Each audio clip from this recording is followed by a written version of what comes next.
Welcome to Shining a Light Podcast. I am your host, Tabitha, and in a world where reality often blurs with the shadows of the unknown, there are stories that challenge our understanding of truth and deception. Today, we delve into the enigmatic life of Sherri Shriner, a figure shrouded in mystery and controversy. This isn't just a story, it's an exploration into the depths of belief, fear, and the power of modern myth-making. So let's shine a light together.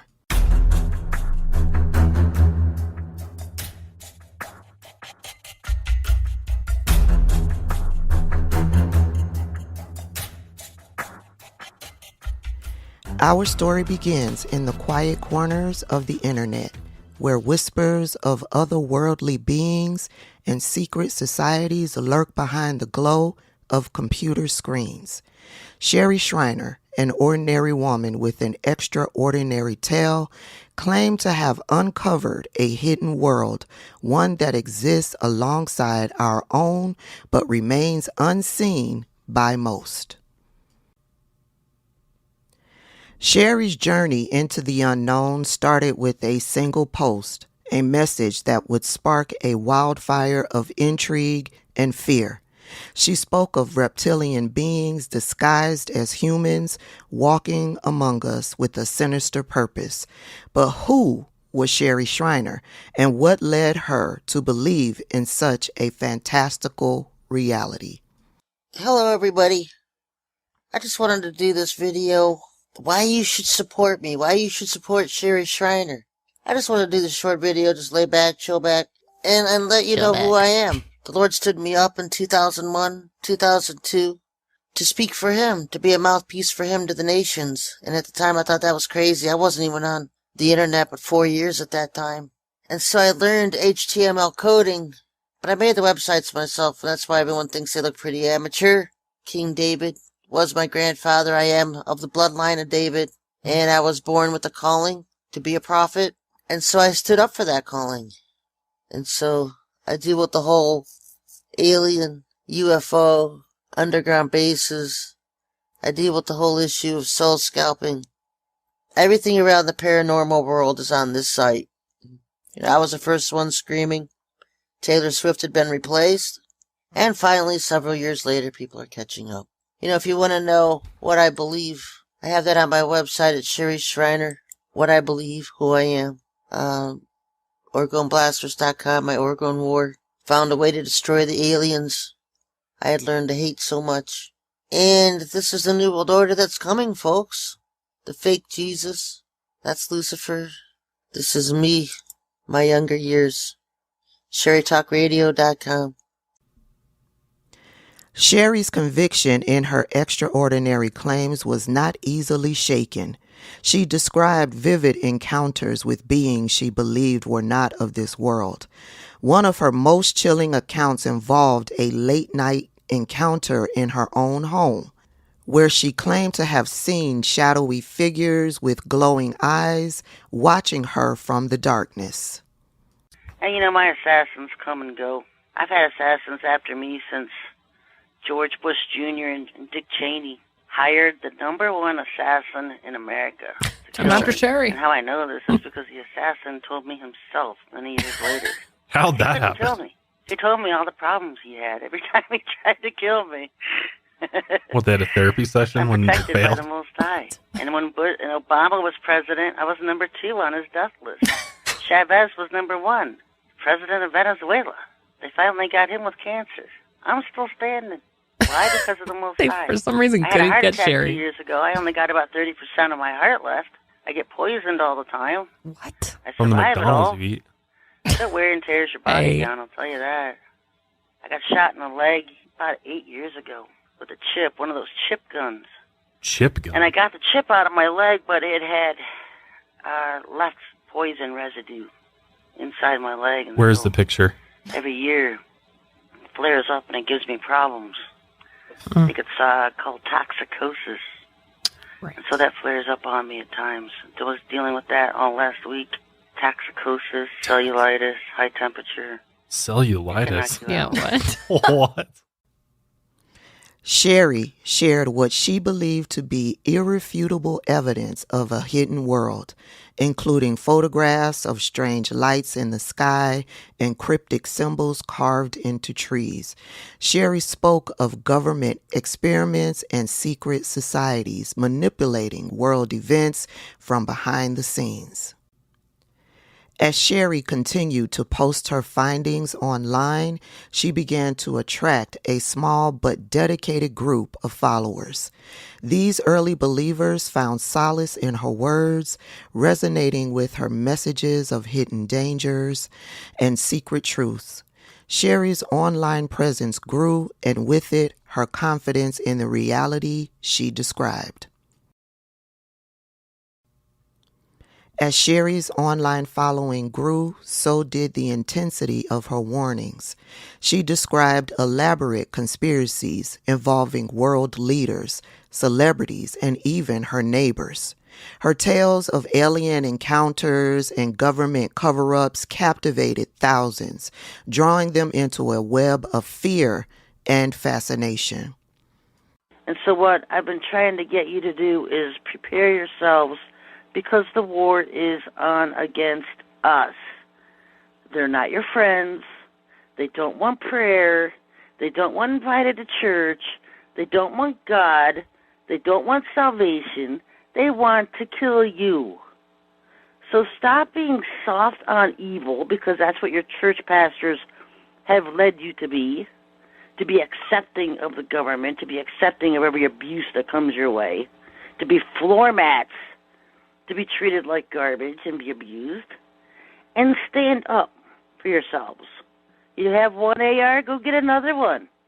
You got one box of bullets, go get another one. Get ready to defend and fight for yourselves, folks, because the war is on. And in a time of war, the Father always stood up his people to fight, not be wussies and lay down. It's not yours to just roll over dead and let the government and the UN troops that are coming in walk all over you and carry you off to FEMA camps, where they can abuse and rape and sodomize you, because they plan to. Fight back, folks. Grow up here and get ready to fight back. You know, the Lord honors your faith when you back it up with action. Sherri claimed that argon, a mystical energy she believed could ward off dangers posed by reptilian beings. It was the key to protection. She crafted argon trinkets and sold them to her followers, promising safety and peace of mind. Despite the skepticism from outsiders, Sherri's grift continued as she profited from the fears she had instilled in her followers. But with fame came controversy. Skeptics dismissed Sherri's claims as mere fantasy, while believers clung to her every word. Amidst the growing community of believers, two followers, Barbara and Stephen Meneo, found solace in each other's company. United by their shared beliefs and a deep bond, they became prominent figures within Sherri's circle. But as their relationship blossomed, Sherri began to view their union with suspicion. The turning point came during a gathering where Sherri saw Barbara eating steak tartare. Convinced that this was proof of Barbara's reptilian nature, Sherri accused her of being a shape-shifting alien. But then we started noticing some of the stuff she was posting on her Facebook and some of the people and associations she had in her friends list. And it was like, wait a minute, something's not right here. Something is really not right here. And when you look at her pictures, she had no light. She had no aura. She's like a dead carcass. It's like, what's that about? A dead carcass. And I recognized some of the names on her list, which was red flags for me because I knew they were super soldiers. And she posted this post about craving raw meat and this ghastly picture of raw hamburger meat. And I knew that was a Wiccan Satanist kind of picture. Because there's only certain types of people who crave raw meat because they crave the blood. And that's oh, shit. those That's with me. the vampire demon in them. And I recognized one of the names in her friend list because it was a super soldier that had been assigned to kill me several years ago.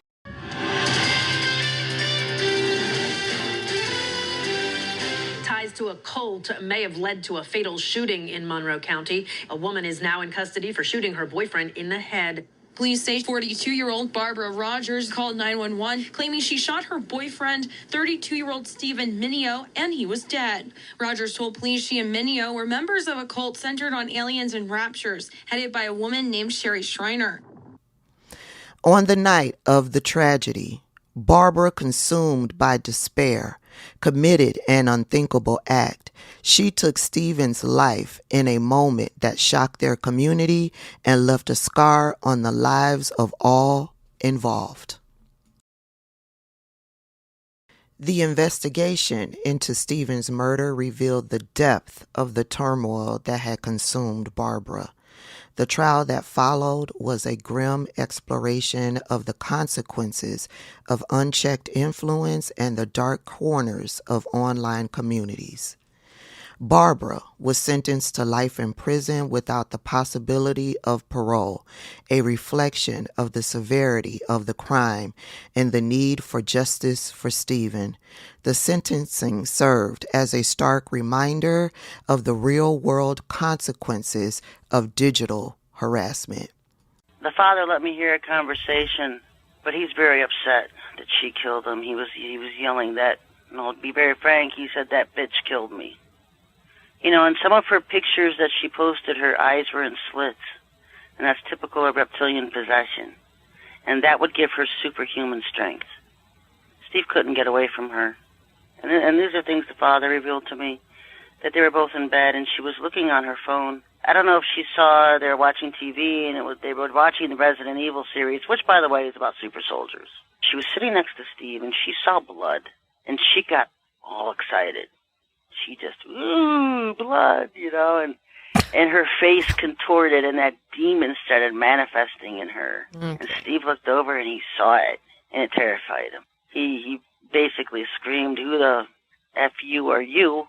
What the F you is going on?" And then he yelled, "Sherri was right about you. I should have listened," and it threw her in a rage. And she jumped up at him and stood on the bed, and he yelled. I'm not going to say he screamed, but he screamed, he yelled, and he started to run to get away from her. And that thing at this point, because it was no longer her, knocked him down. And she ran and got her gun. He was in, I think, the kitchen, trying to get to wherever the door is, trying to get to the door. I think she shot him in the leg because I see him running and then fall. And then when he was on the floor, she walked up to him and he was begging for his life. He didn't want to die. And she said, "F you." And she put the gun to his head and pulled the trigger. As the community grappled with the aftermath of Stephen's murder, another tragedy struck. A young follower, deeply entangled in the web of fear and conspiracy that Sherri had spun, took their own life, leaving behind a note that spoke of the inability to escape the darkness that had consumed their thoughts. The unaliving sent shockwaves through the community, forcing many to question the path that they had been led down. It was a dark and painful reminder of the real-world consequences of Sherri's teachings. As the weight of tragedy and legal repercussions bore down on Sherri's community, the once thriving following began to dwindle. Sherri then passed away from complications relating to a long-standing illness, marking the end of an era for the community. Her death left behind a legacy of fear, manipulation, and tragedy, prompting many to reflect on the pain and destruction that had followed in her wake. The story of Sherri Shriner and her followers is not an isolated phenomenon. It echoes the patterns seen in other modern conspiracy movements, most notably QAnon and the MAGA cult. These groups share a common thread of manipulating religious scriptures and exploiting the fears and uncertainties of their followers. Each of these movements is rooted in the belief that a secret, malevolent force is at work in the world. They use religious language and imagery to lend credibility to their claims, twisting scriptures to fit their narratives of impending doom and salvation through their teachings. The parallels between Sherri's cult and movements like QAnon and MAGA highlight a dangerous trend in modern society. They remind us of the power of belief and the responsibility of those who wield it. As we reflect on the journey through Sherri Schreiner's world and the echoes of similar movements, we are reminded of the complex interplay between belief, fear, and the search for meaning. The stories of those who were drawn into these webs of conspiracy and manipulation serve as cautionary tales. The legacy of these movements is a testament to the power of belief and the dangers of unchecked influence. They challenge us to remain vigilant, to question the narratives presented to us, and to seek the truth with a critical and discerning eye. This has been an interesting journey through the enigmatic life of Sherri Schreiner. As we conclude today's episode, remember that the world is full of stories that hide in plain sight, and only when we shine a light do we truly see. If you or someone you know is feeling overwhelmed or having thoughts of unaliving, please reach out for help. You are not alone. In the United States, you can call the National Suicide Prevention Lifeline at 988 to speak with someone who cares and wants to help. Additionally, if you feel you might be involved in a cult or a manipulative group and need support, there are resources available to you. Organizations like the International Cultic Studies Association offer guidance and assistance.